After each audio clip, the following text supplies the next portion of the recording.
What's going on, everybody? What's going on? Troy Rawlings here. Welcome to another exciting episode of Meet the.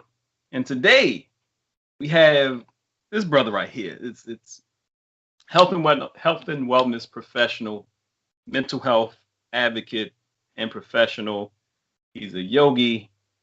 Yeah, he can teach you yoga because y'all might be thinking of like the bear or something. I don't know.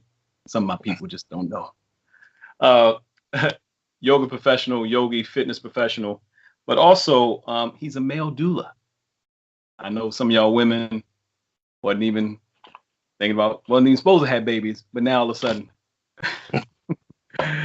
give it up for Mr. William Moore. What's going on, brother? How you feel?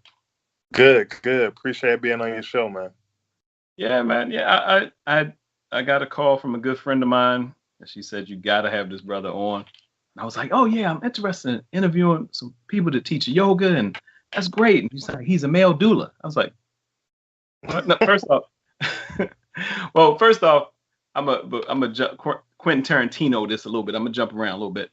But first off, let everybody know where you're from. Oh, that's kind of a loaded question. I'm around a bunch. So I was actually born in Central Kentucky in Lexington.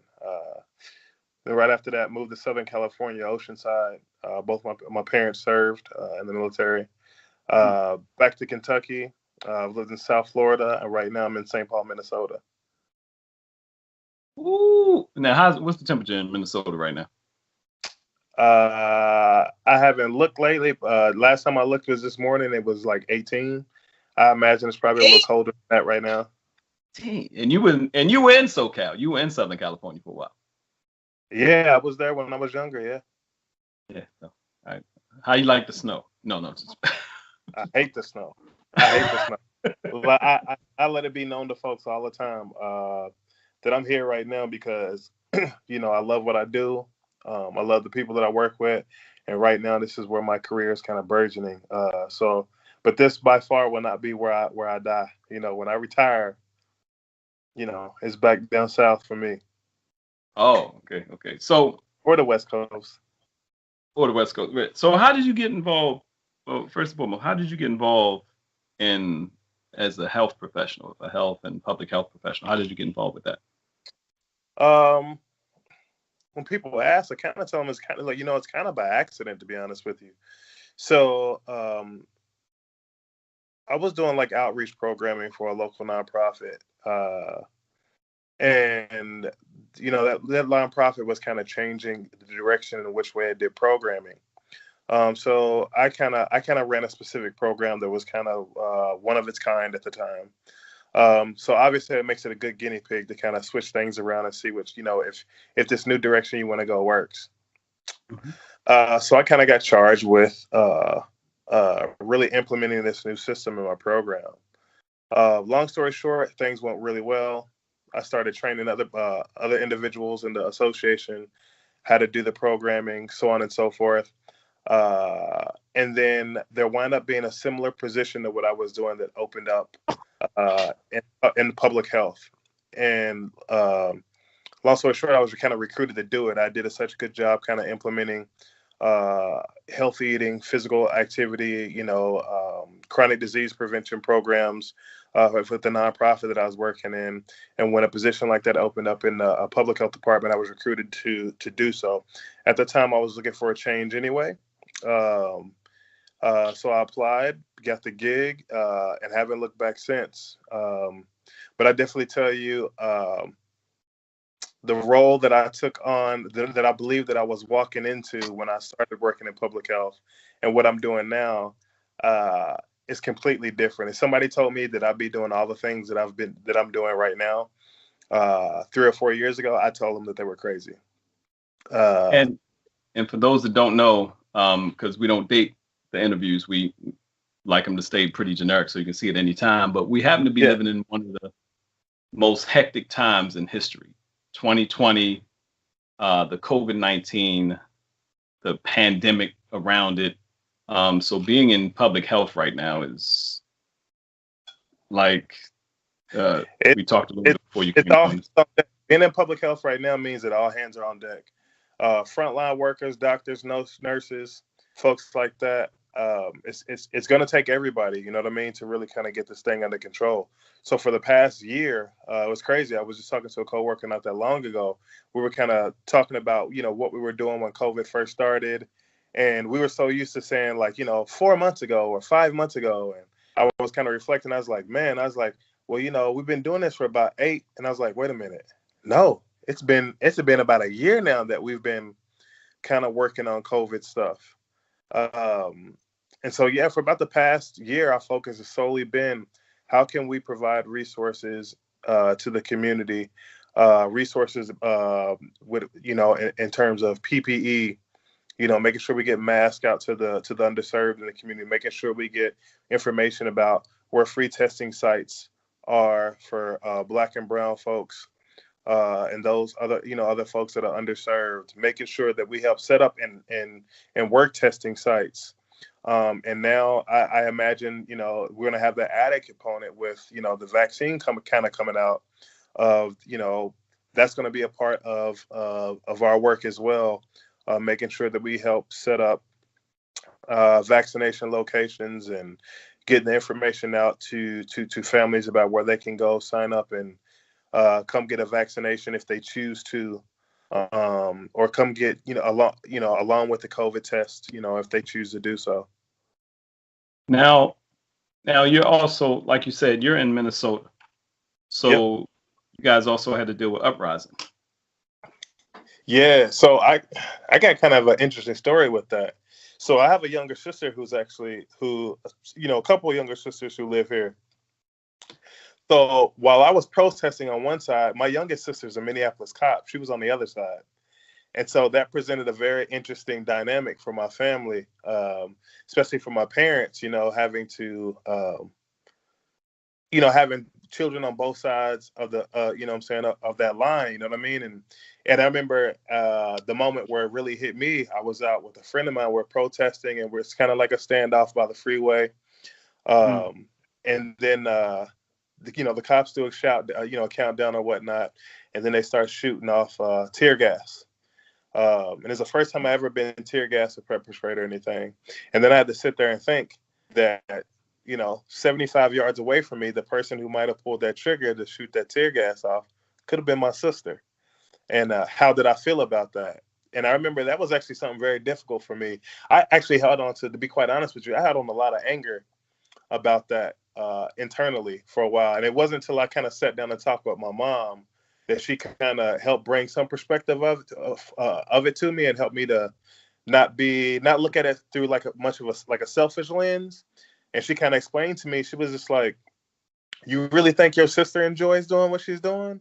She's like, do you think about your sister? Your sister is a woman, a Black woman, who's also a police officer, and she's like, and she goes, quite honestly, she's doing so as part of her job. She's doing something that she doesn't even agree with. And when she said that kind of hit me and allowed me to have a little bit more empathy for the position that she was in. Now, I still didn't agree with it.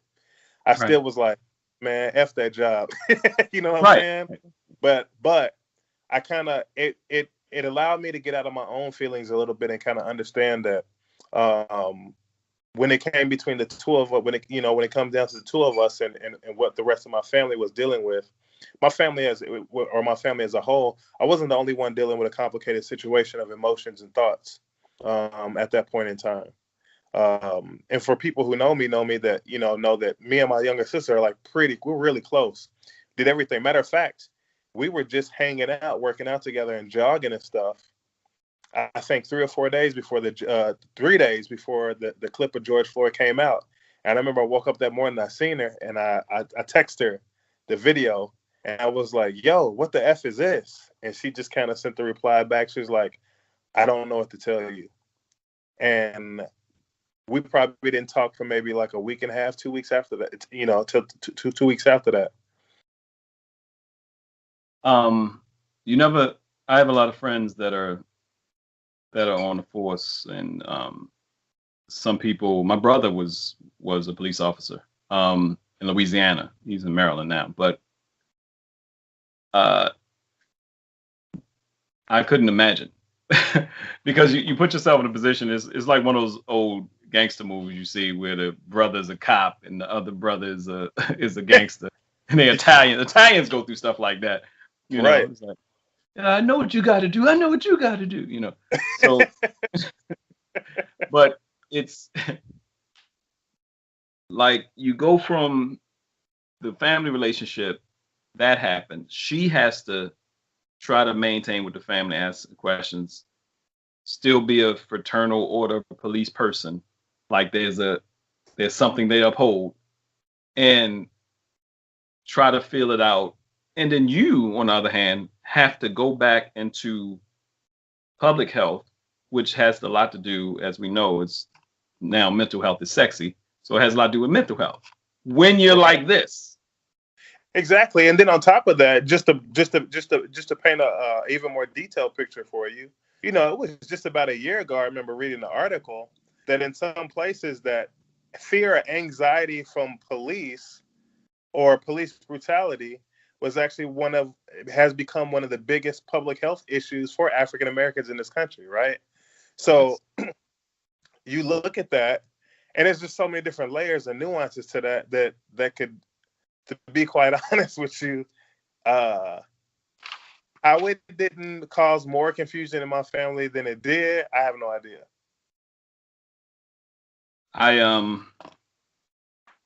Man, so on top of all this, you're going forth, you're doing things, and like you said, because of COVID, you find yourself in positions and like, hold up, probably am I supposed to be like a nurse or a doctor or something to be able to? No, I can do this. Okay, you know, so it's your, you know, so you start delving into that. Now, what did that do to you as far as the health and wellness and thing? You yourself, fitness person, you look. To say you're in the holistic industry would be an understatement, because when you get into the place of yoga, you know, you probably know your body and your mind and your soul everything has to be on point. How did this help in being a Black man, all the stuff that's going on? And with this, how did your lifestyle help with you managing this? I think my lifestyle saved me, to be quite honest with you, and I'll tell you why.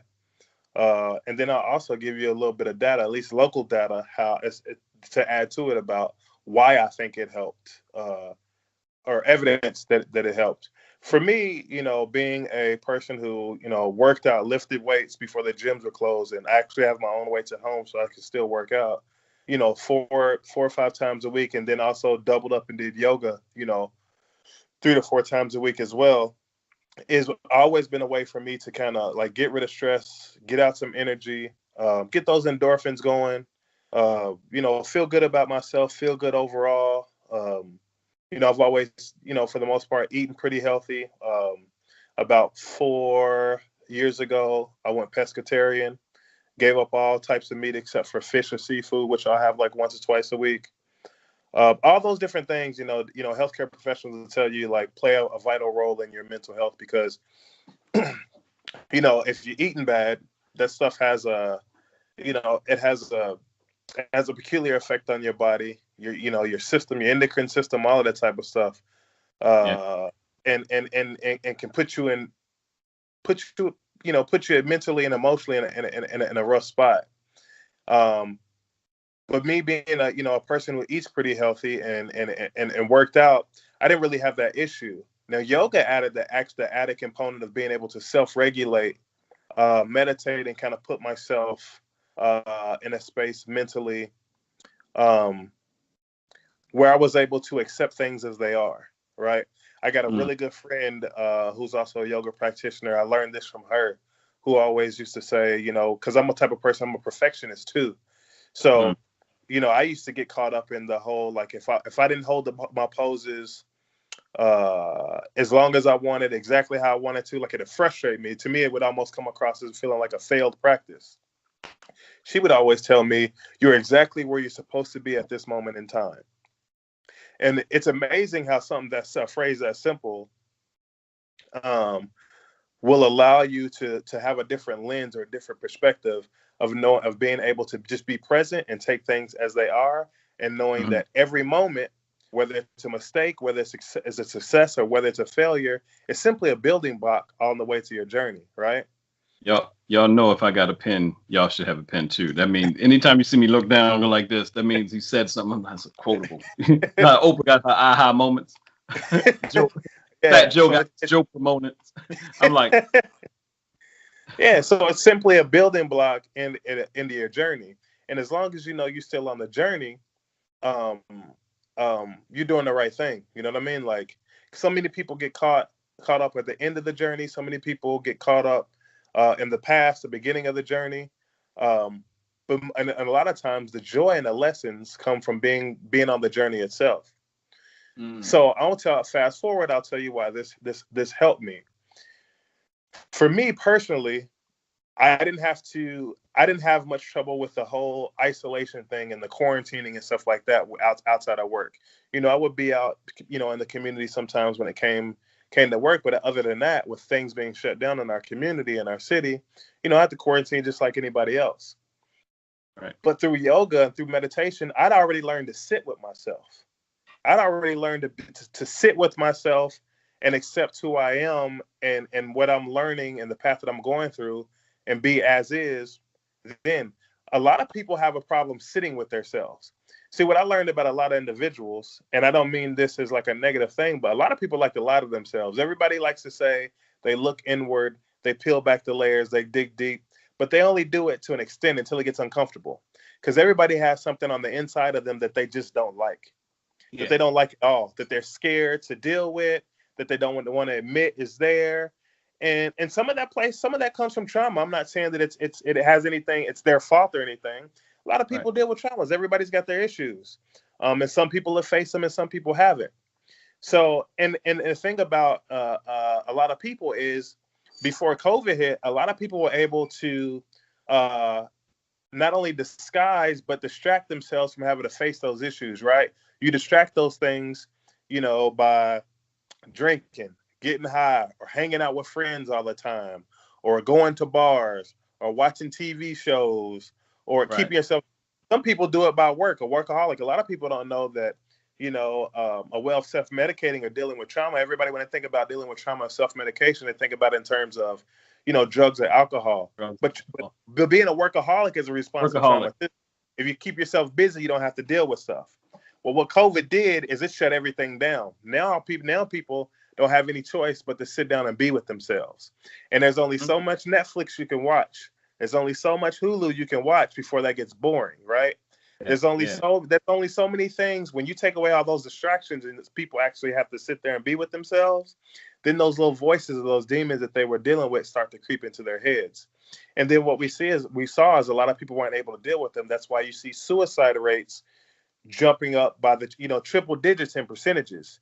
We saw a rise here in domestic violence issues. Why? Because a lot of people now think, in situations or where they didn't have such a great relationship with their partner or a roommate or whoever it may be. Those things can be mitigated by not being in the same household together. You have different work schedules, or you work, and by the time you get home, you're so tired, you eat dinner and you go to bed, you don't have to deal with stuff. Now you got to sit and look at each other every day. Now you got to sit and look at yourself every day. And there's nowhere to run to from your interpersonal problems or your inner problems, right? And that's why we start to see a lot of domestics and also suicide cases rise. Me, I didn't have that. I had learned the skills. I already had to face my issues, face my demons a long time ago, right? And and yoga gave me the tools to accept myself for who I am at that moment in time, and then again realize that the process is not over. I'm just in the midst of a process of growing. Now I want to delve into that a little bit. What? And I know you can go deeper on this. People, all of William's information will be below, and you can definitely reach out to him. But what types of techniques? What's a basic technique you can give people that you usually do in the course? I know you probably have your morning probably starts a certain way, because the beginning of the day. But even with that, because I had a conversation with a very close friend of mine, and just talking about rest, talking about Sabbath, just rest itself. How important rest is. And I I think we created, I don't know if it was America created or it's just been around for it. We created the 7-day work week, it seems like. And with that, you're absolutely right. You have actually she told me that work became the thing that numbed when there were some bad issues in a relationship. Yeah. So that sounds like alcohol, drugs, anything else. Well, you know what? I don't really want to go home. I'm just going to work longer. Yeah. It's the guy that goes to the happy hour. It's the guy that, Exactly. I always joke about this guy. This guy's going to see my interviews one day and know it's him. Guy worked for Disney. I'm sorry, Disney. Guy worked for Disney or one of those companies. I don't know if it's Disney. I shouldn't say Disney, just in case Disney watches. But it seemed like he had suspenders, suit, and he come in the bar. I was bartending, double Bombay Sapphire, which is just gin and olives. And one day I remember he was like, "All right, yeah, gotta go home, wife and kids. One more." Like, yeah, what is going on? He's pep talking himself. That sounds like something we would do. So I used to play football in college, and I played semi-pro football, and that's exactly what we used to do before a game. Not the whole drinking part, but it's like you talk to yourself. You're like, "Come on, I can do this." You know what I mean? You're trying to self-motivate. You're trying to find that inner motivation to go home to or not to go home, but to tackle the challenge. But exactly. But for him, instead of home being a refuge, home was just the next battle. And that's a dangerous place to be. And that's a tough position to be. When you basically have no refuge, you know what I mean? Like some people go to work for their refuge. Some people leave work and go home with their refuge. But when you don't have refuge in either spot, what do you do? Right? So what tips or what things or what even one of the practices that you've learned through yoga that helps you that has helped you just take your mind and put it in a peaceful place? As simple as it sounds, my breath work.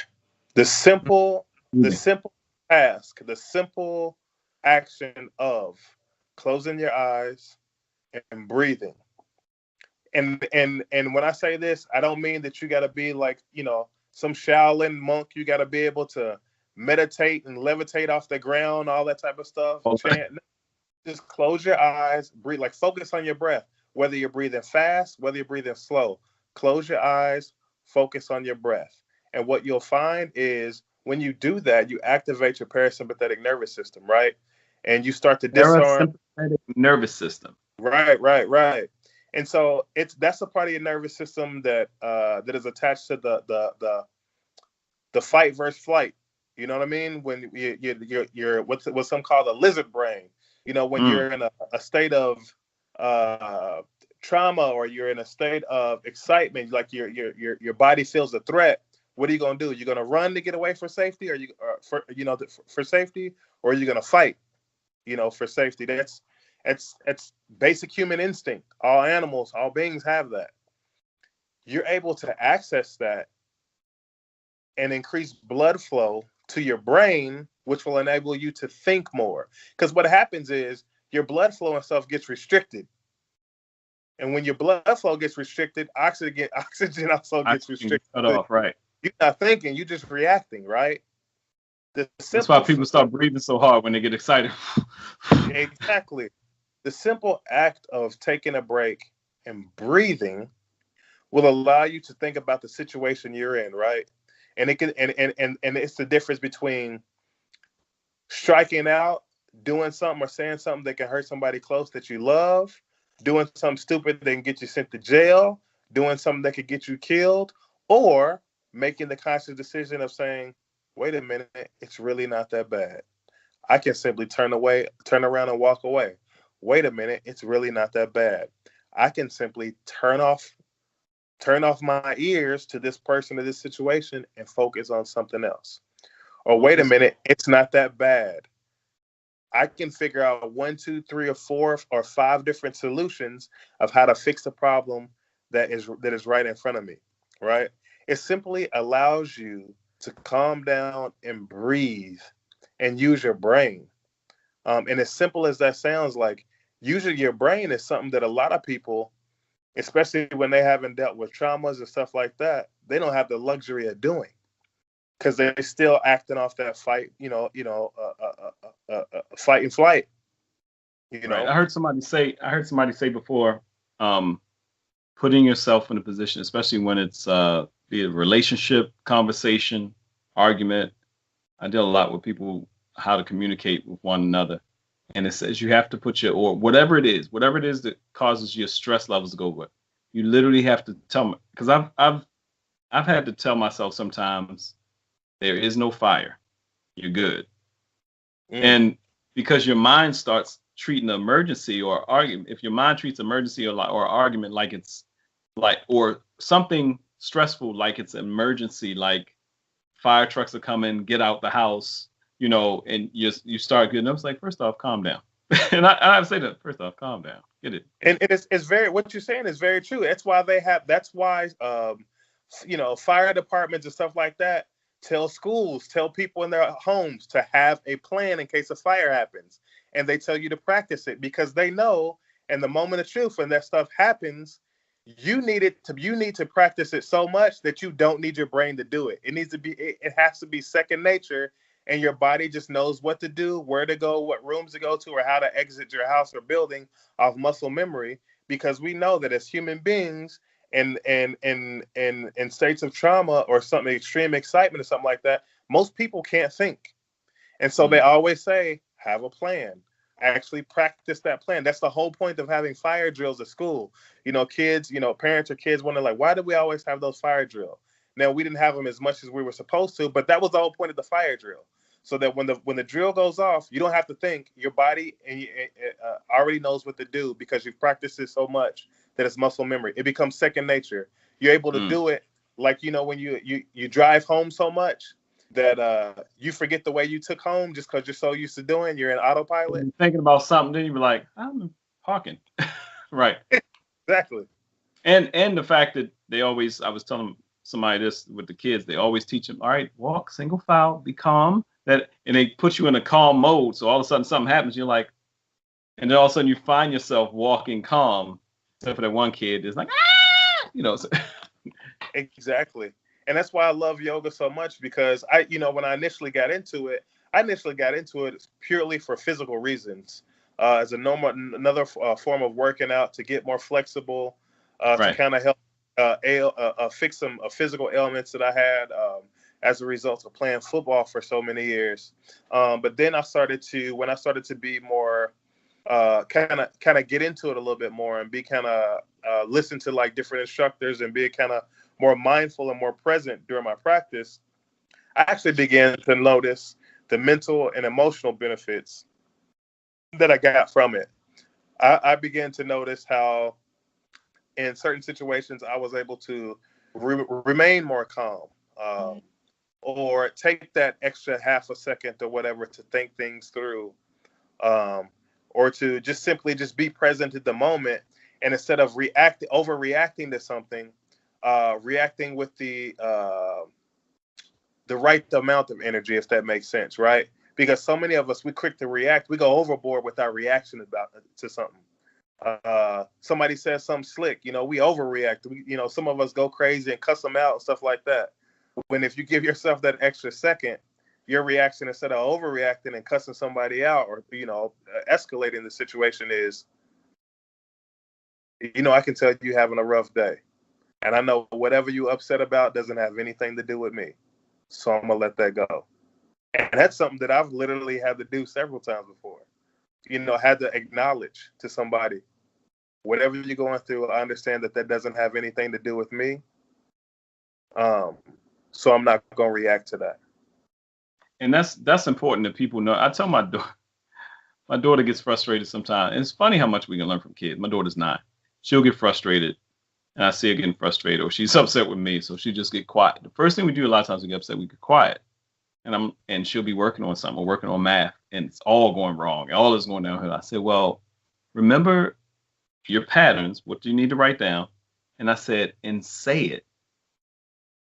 Because a lot of times we don't give ourselves a chance to say it out. There's life in our words. So being able to say, look, I know what you're dealing with has nothing to do with me. We're hearing ourselves say that. So it's like, oh, this ain't got nothing to do with me.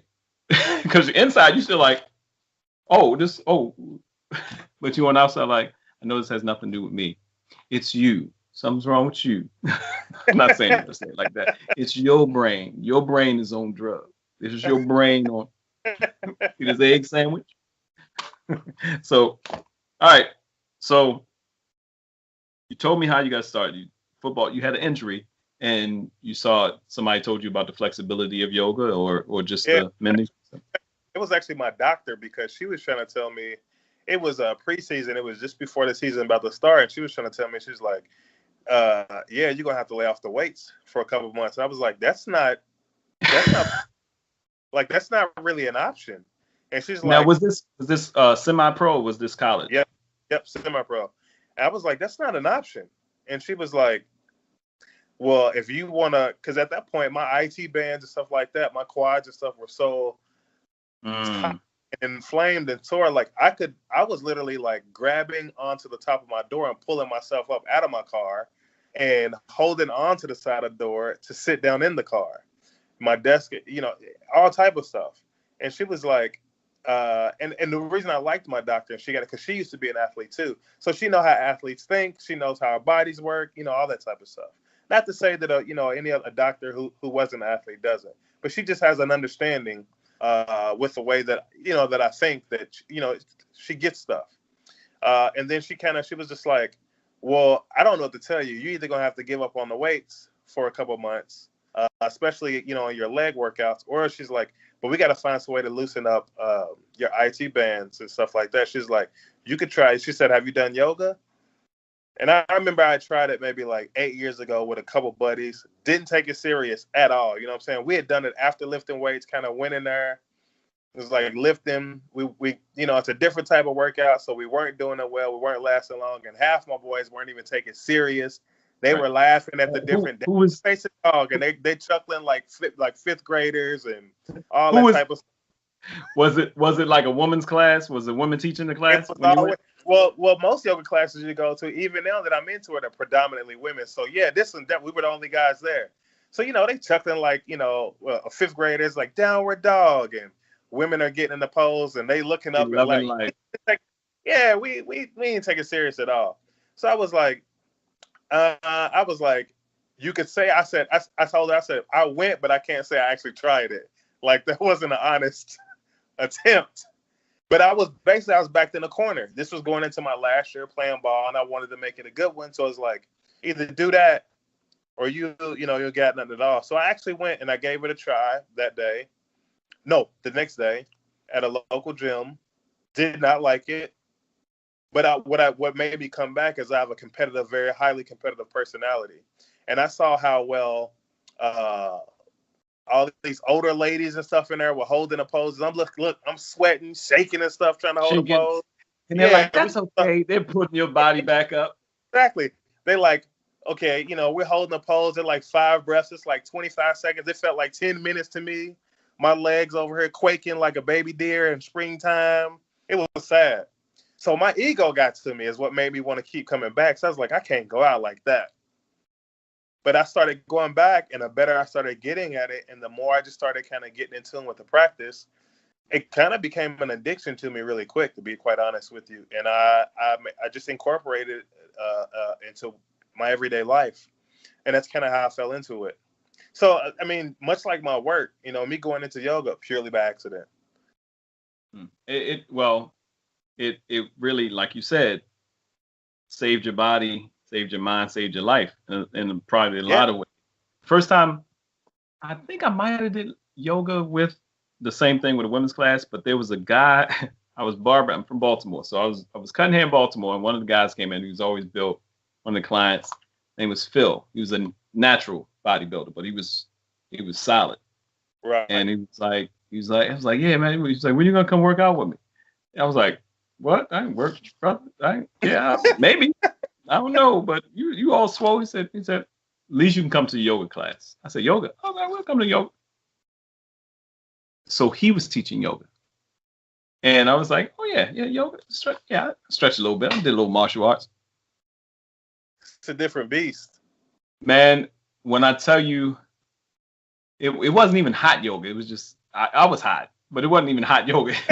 So, but there was the stretching certain things, the holding the positions, he was encouraging. So you keep it's a brother up there looking at you that he's like, keep going, keep going. And you're like, yeah, But when I tell you, I slept. I think I woke up with my thumb in my mouth. Huh?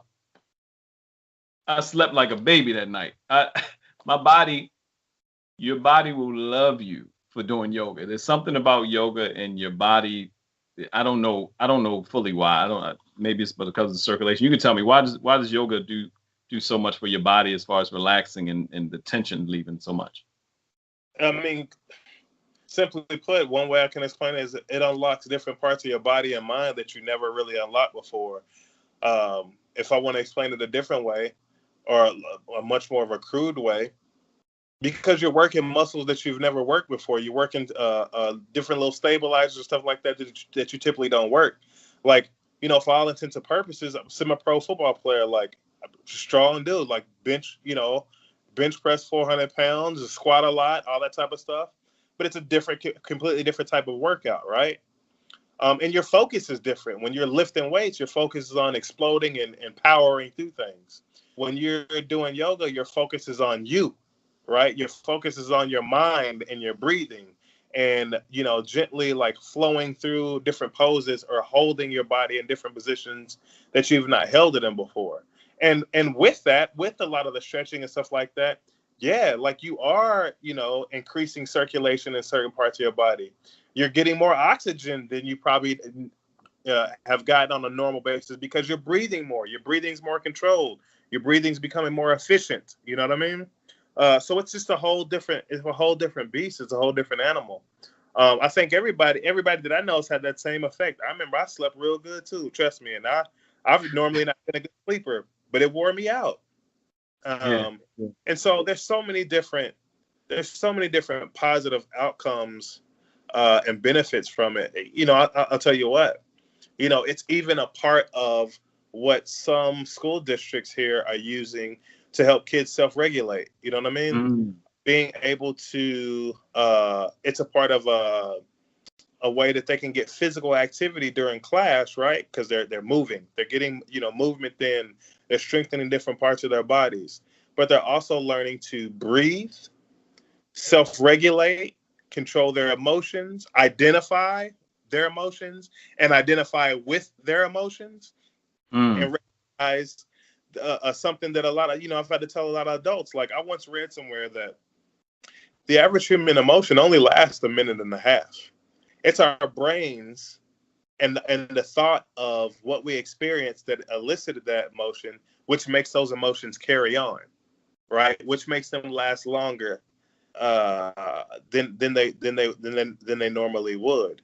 Once you're aware of certain things like that, and once you're aware of your ability to identify what you're feeling at that moment and separate that from what actually happened to you, you're able to regulate or kind of bring yourself back into more of a healthier place emotionally altogether. Okay, so the yoga piece, I want people hit them up about the yoga. This is the thing that's really off the chain as well. So how in God's green earth did you even fathom becoming a doula? Again, by accident. So I'll try to give you the real by accident. A lot of stuff by accident, man. So I give you the Cliff Notes version. While I was working in the public health, while working in for the public health department, I was also helping co-facilitate a men's group called Club Dad. It met once a month during the same time concurrently with a Club Mom group that met in a different room. Well, the ladies who helped run Club Mom, they were public health nurses for the family health division of the public health department I work with. Were also telling me about a quarterly group that met called BECC, BECC, which stands for Birth Equity Community Council. Now, that group met quarterly, and the idea of BECC was that you get doctors, nurses, professionals, and community members to get together quarterly and talk about disparities in the infant mortality rate and the maternal death rate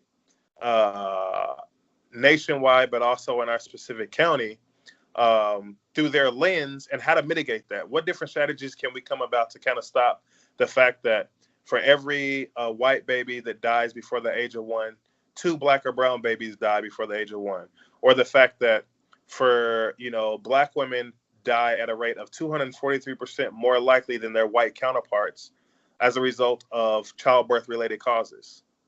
And so it was like, how do we, it was like crowdsourcing, getting together and crowdsourcing this information of how do we address these things, these issues, and what different creative strategies can we come up with and implement in our communities, and also within the public health department to address this. Well, within Beck, they didn't have any male representation. So they asked me if I would start coming, but then also see if I can get some of the dash from Club Dad to come as well. So I started attending Beck. About a year into Beck, one of the community members kind of cited that there really were when it came to early childhood development or moms and dealing with kids and newborns and stuff like that, there really were no resources out there for fathers. If you ask about resources for mothers and young children, all of us professionals could sit down for hours and rattle off this organization, that organization, this resource, that resource, but there just wasn't really any out there for fathers. So it was a real brilliant lady who's a public health nurse and kind of a mentor for me in this work, where I work at, named Tamiko Rawson, who came up with the idea. She said, why don't we train men to become doulas? That way they learn the whole process of birth work. They learn these skills, and that way what happens is they can be mentors to other men in the community, kind of pass this knowledge on to them. That way they can be advocates and be better prepared and more of a support for their partners and significant others. Because in essence, that's what a doula is they're an advocate. They're a birth attendant and an advocate. They're a person that helps, meet with families, come up with birth plans, different strategies, to deal with labor, but also ask those important questions and advocate for those families when it comes to working with our direct service providers, those doctors and nurses. And evidence that we in our Black and Brown community really need those advocates is by the data I showed you. I told you, 243% more Black women dying of childbirth-related causes than white women. Now, if I was to tell you 2.43%, I always say this, if I was to tell you 2.43% more Black women died, you could say maybe that's an anomaly, but we could do some research and figure it out. That's a small percentage. If I said 24.3%, then you can look up and say, all right, that's a pretty healthy, a percentage. We need to look at that. We can start looking at things such as social determinants of health, and that looks like diets, where people live at, the type of stress that are on them. All these things that we can track, and we know Black families, but also Black women take a heavier burden than any other people when it comes to that sort of thing. You live in the hood. There's a lot of, your housing ain't right.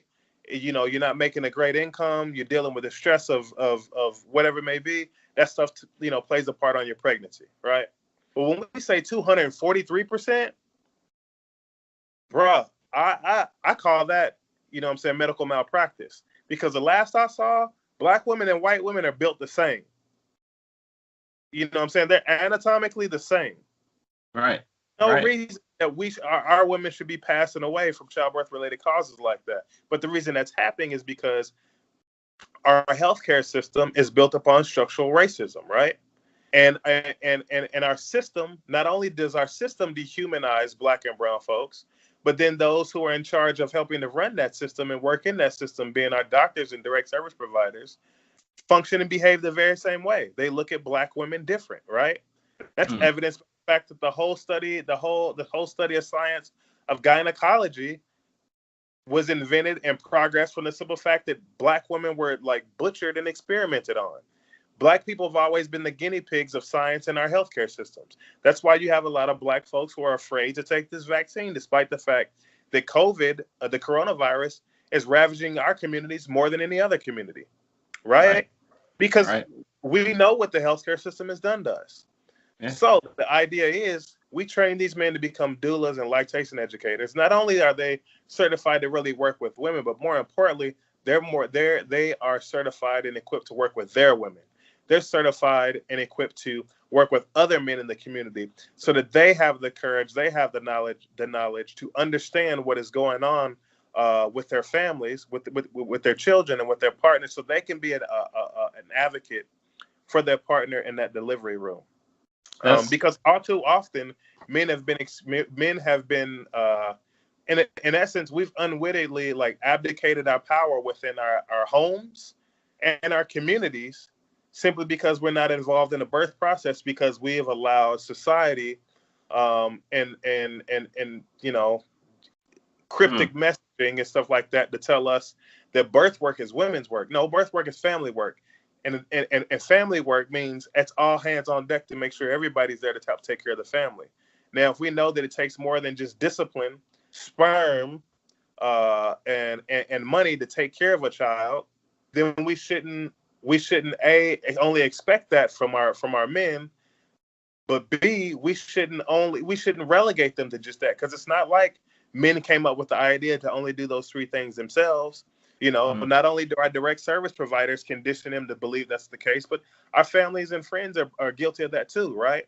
I can't tell you how many brothers I've seen that are excited about having a baby. We pregnant. We about to have a baby. We this, we that. And then you hear somebody in the family or a friend like, you ain't doing nothing. You're not carrying the baby. Your back ain't hurting. Your feet ain't swelling. You don't have to go through the labor. When if that person knew any better, that's actually kind of false. Men might not be going through labor. Men might not go through labor, but men go through biological and chemical changes just like women do. Men experience postpartum depression just like women do. It only presents a little bit different. You know what I mean? Brothers go through testosterone levels drop. The doctor told me everything. He was like, "Oh, your testosterone level's gonna drop." All of a sudden you're saying, "What's wrong?" Exactly. So men are going through things too. They just present different. But if you're going to condition somebody for 9 months to believe that they don't have anything to do with that child, but helping to make them, paying for them when they get here, and discipline them, then what are you going to think's going to happen once the baby gets here? And then we got the nerve to get mad at some of our brothers as if we didn't program them or condition them for 9 months that that's all they're supposed to be doing. And then we looking at them sideways like, why aren't you doing more? Because to be quite honest, as simple as it sounds, it's not second nature. Yeah, if they were to sit and think about it in a critical way, yeah, they know they need to do more. But right now, they've been conditioned for 9 months. So their reflex is to only do those things unless you ask them to do. And so we have to take the onus upon ourselves, too, as a community of changing the way our men are involved in that birth process. And so long story short, everybody's like, okay, that sounds like a great idea. That's another resource it's a great resource when it comes for our brothers, but also for our women to support them. But where in the world are we going to find a man who's willing to go through that training and do that? Anybody that knows me, I've always been the oddball and been the weird dude who will volunteer to do stuff that nobody else would do. If there's a clear path and a path that hasn't been cleared, I'm probably going to explore the one that hasn't been cleared and get all banged up, beat up, bruised up, just because I just want to do something different. It's just part of my makeup. It's how I do things. So I raised my hand and I volunteered. And so really it went from something that I volunteered to do to be a part of an innovative strategy to benefit my community, to being more of something that I see as a cultural responsibility, especially when I learned about the history of midwifery, doula work, birth work, and the Black community. When I learned about the history of how important that was for us in particular, because in a lot of ways it was our only means of survival for our women in labor and bringing our kids about, especially after slavery, because the only reason doctors worked with us, during slavery is because we were property. We were considered property. Right? It's an investment. That mother and her child are an investment, and they want to save their investment. When that's over, there's no need to make sure you're okay. So whatever happens, happens. So what we did is a lot of our ancestors leaned back up on the practices and the tools that they brought with them from the continent, and they came out in full force to make sure that our mothers and our children were okay. And when that really started to sink in for me, it went from just, like I said, another way to provide an innovative and a great resource to my community to this is a cultural responsibility for me to take this work upon my shoulders, carry forth this responsibility along with this steep history of birth work and do good with it and make sure that our women and children are okay. That's amazing. Amazing. So, I know you're in Minnesota. I don't know if you also teach men about some things that they can do for those men who are expecting children and because that's a big deal. That's a big deal. I was not a doula, but I tried to get involved with everything with my daughter coming here. Even though her mother and I were going through our stuff, there was this team atmosphere. There was a team effort. And I was just like, it's still, my daughter's 9 now and it still carries that way. So, tremendously important. And I never even thought of it like that. I never even thought of it like that before talking to you. So I know if I haven't, a lot of y'all mofos out here haven't even. Don't lie. All right. Is it this week the house party event is coming up? Yeah, man. This Saturday, starts at 3:00. The Black Yoga Family Hip Hop Yoga Flow, house party flow. It's gonna be like a 90s house party theme. It's gonna be dope, man. I advise everybody. It's free for first and foremost. I know everybody loves. You can't beat a price like free 99, right? Right. Especially you say party and free. You say house party and free. It's like a whole nother. So I advise anybody who wants to join, tune in to the Black Yoga Magazine Instagram page, and that is just at Black Yoga Magazine at 3 p.m. Eastern time on Saturday, and join us in some free hip hop yoga flow. We're gonna have some yoga sessions. We're gonna have a DJ. We're gonna have some meditations, mindfulness. We're gonna have everything, you know what I mean? And it's gonna be a great way to really get your movement on, listen to some great music, but also connect with some other folks, get to know us, better at Black Yoga Magazine, who we are, why we got into this, why we do what we do. We do it for the culture. Get learn a new discipline in yoga if you've never done it before. If you have, meet some new instructors, and meet some new friends. It's a great way to meet new people. I know when I went through my yoga teacher training through Black Yoga Magazine, I met a lot of people who are going to be considered, like family for life. You know what I mean? We call ourselves the BYM tribe, and that tribe is, like several thousand deep, across the country. And I know that wherever I go, I went from somebody, a black man who got into yoga and didn't see anybody who looked like him practicing, to now wherever I go, I have somebody who's a part of this tribe that if I, because I travel for work, a lot of times too, that if I want to get into practice, I'm probably I can reach out to somebody somewhere who's gone. Right. And it's like a large, I won't say fraternity because it's men and women, but you get what I'm saying. Now you got to school me on this, because I'm getting into yoga this year, hopefully before 2021. Hopefully through this, try to come on. Might come. Maybe. Where do you find, is your yoga mat the size of everybody else's yoga mat? Where do you find? Listen, I'm putting man. blankets. What is is your yoga mat the same? Where do you get your yoga mat? Is it a beaded yoga mat like the old school Lorenzo? So I actually got a cork yoga mat from this company called 42 Birds, because I'm a person who likes to practice sustainability. I like cork, and they do it in a sustainable way. And I do hot yoga, and I sweat a lot. And cork mats usually are better about being non-slipping. And 42 Birds also has a mat that's like extra big, like longer and wider for somebody like me, because I'm not the average size individual. Like, I'm 6 foot 240. Like, I was a linebacker, so I'm not, a little bitty skinny guy. However, I'm not football size, but I'm 6'2", 215. Yeah. So I could on the mat and be looking at him like, I'm not on that. Yeah, you'd be like, I'm not gonna fit on that. So I chose to go with that company. However, if I could have, found just recently kind of came in contact with a Black-owned brand. If I'd known about them, back then, I would have. I don't even know if they existed back then. I would have, ordered from them because I like to support our folks. So that's where I kind of got my mat at. But one thing that I did learn though too, man, is like your practice could be anywhere. You don't even have to have a mat. You know what I mean? If you're in the comfort of your own home, like do it on the carpet. That's also a good litmus test to make sure you vacuuming your floor the way you're supposed to be doing. If you don't want to lay on your own floor, that's a problem. Right. I got the wood floors now. I'm throwing down a blanket. You put that big blanket on the floor and you slip. You get that. You're like, oh, I'm sliding. That's the thing I'm scared.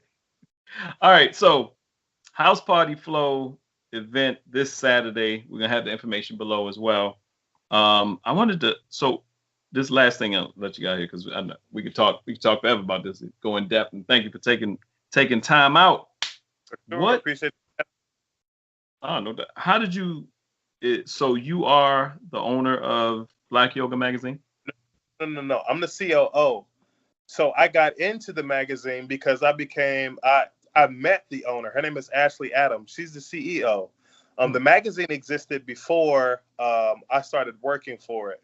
And it's kind of funny is because like I ran into the magazine shortly after I began practicing. What happened was, like I said, like I started doing yoga.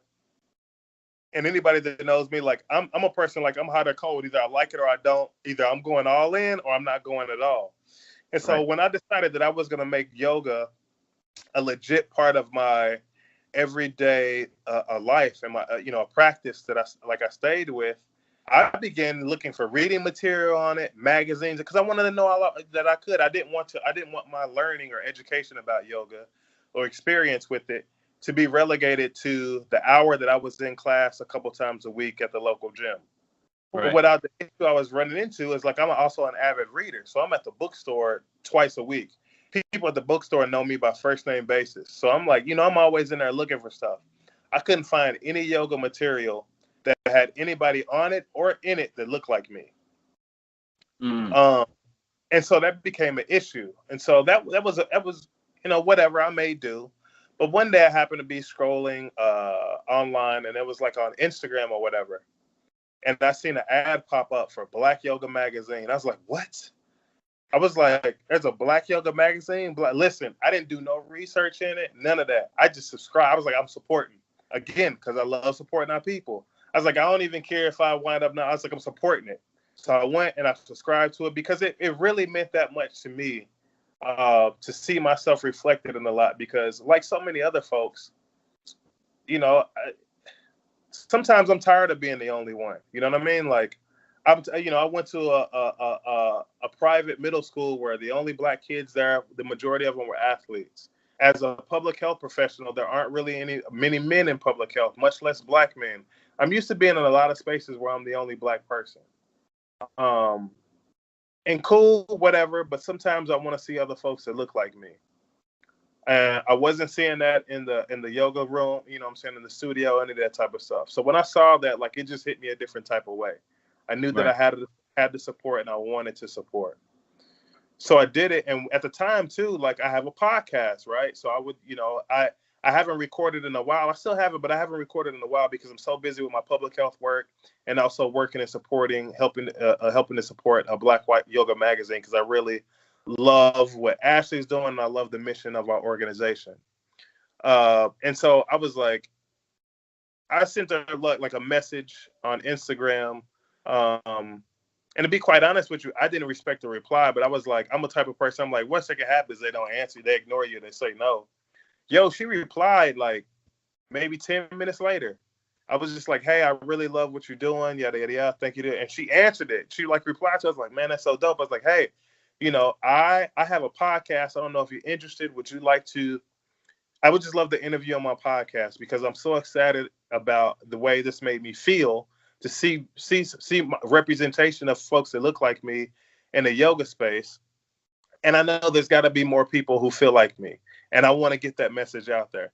So she agreed, and she came on. I interviewed her. I wound up, being interviewed on her podcast because she was kind of shocked and surprised to find out that I do birth work and that I was a doula. And from there, I was just like, hey, I was like, I believe in what you're doing. However I can be involved and support and help push your message, I want to do that. So that's how I got involved with Black Yoga Magazine. I started just kind of helping push the message and just being a fan, just telling everybody about it, to kind of being a contributing writer, writing some articles or whatnot for the magazine, and then moved into the COO position. That's amazing. That's amazing. Yeah. I love it. Brother, thank you. We can talk for a while, because next thing you know, I'm like, all right, let me get some tights over. No, I appreciate you, man. I really appreciate you taking the time out, this evening to have me on. I know that, any and all of us could be doing anything else, but I always count it a blessing and an awesome opportunity when I'm able to really sit and have a decent conversation, and especially with another brother, just because, I mean, to be quite honest, it's like we talked about before, like, it's hard out there for a lot of folks. Even the act of sitting down and having a casual conversation, some people can't do it just because their brains are fried because they're stressed and stuff, everything. So I've definitely, I don't take stuff like this for granted. You know what I mean? Like, even just having a conversation where you're building and getting to know other folks and just connecting, that means a lot to me. So one of my brothers says it. We have a consultant agency together. He said, all starts with a conversation. Everything starts with a conversation. And sure. And like I said, this is an interest of mine because I am going to delve into it. I had an injury just playing a pickup game of basketball a few years back, and I have an amazing Chinese doctor here, Dr. Sai, that works with me. My daughter helped her with eczema and just basic stuff, herbs, and I went to him, and he was also, you start seeing the doctor, you got the Chinese doctor, and you look on the wall, and all these old newspaper ads. He looked the same age. And I was like, that George Bush Senior? Like, how old are you, Dr. Sai? But he's rough. He's small dude, but rough. But I had a frozen shoulder. I didn't know what a frozen shoulder was. And I was like, I could not raise, it felt like, okay, my rotator cuff might be gone. Because you can't raise your arm up like this. You can go do all this, but happened to me before. I know exactly what it feels like. So he's like slapping. He's like, he's just making sure there's no ligament damage, so you don't have to have surgery. It's like, I just knew somebody had a rotator cuff surgery. I'm like, oh man. I was like, yeah. I was like, ow. I looked down. There were 40 needles already in my hand. Each time he slapped me, I didn't even know. He slapped my arm and be like, he said, okay, and gave me some pads and stuff. And I started doing Tai Chi. And then I went to a Tai Chi class, and like you said, it was a free class. I won a free class or something, and I did different athletic stuff before. But after class, the teacher was like, okay, you want to get into the Kung Fu too? I was like, no, I think I'm going to stick with Tai Chi. He's like, why? I was like, I can't breathe. I was like, I have no control, just going up and the breathing and coming down slow. And you would have thought I was climbing a mountain. I was like, I couldn't control my breath. That was beat. When you started saying that, it's very key. And focus on your breathing. And you always hear people say focus on your breathing. You just took it a little further. And what happens when you focus on your breathing. So I hope, and we are stressing mental health for us right now because a lot of people are going through a lot of stuff. The best thing you can do is try to control your own well-being. So we're going to get into some yoga, and William Moore is here. So all your information is going to be going. Let everybody know how to get in touch with you, man. Yeah. As far as the magazine, anybody want to get in touch with us at the magazine, go to at Black Yoga Magazine on Instagram. There's also a Facebook page for it. If you're looking at doing a yoga teacher training, we are also doing another yoga teacher training coming January 14th through the 18th. You can check that out by going to blackyogamagazine.com/training online. It's very inexpensive. The training is only going to be $250. For anybody who knows anything about yoga teacher training, that usually runs into the thousands of dollars. However, we're doing it virtually for $250, and that will be January 14th through the 18th. So go to blackyogamagazine.com/training. Me personally, I'm on Instagram as Chill Time Pod, ChillTimepod. That's my Instagram handle, where I do post anything that has to do with yoga, the magazine. You can kind of just get to know me from there. If you want to know any more about my doula work or anything that I do, I have a website for that, and that is wrmoreconsult.com. WR More as in MOORE consult.com. And I have different, things where you can learn about my practice, kind of information on there where you can reach out and get in contact with me. And my email address as well, William@blackyogamagazine.com, or again, for birth work or the doula work, wrmore.cpe.consult@gmail.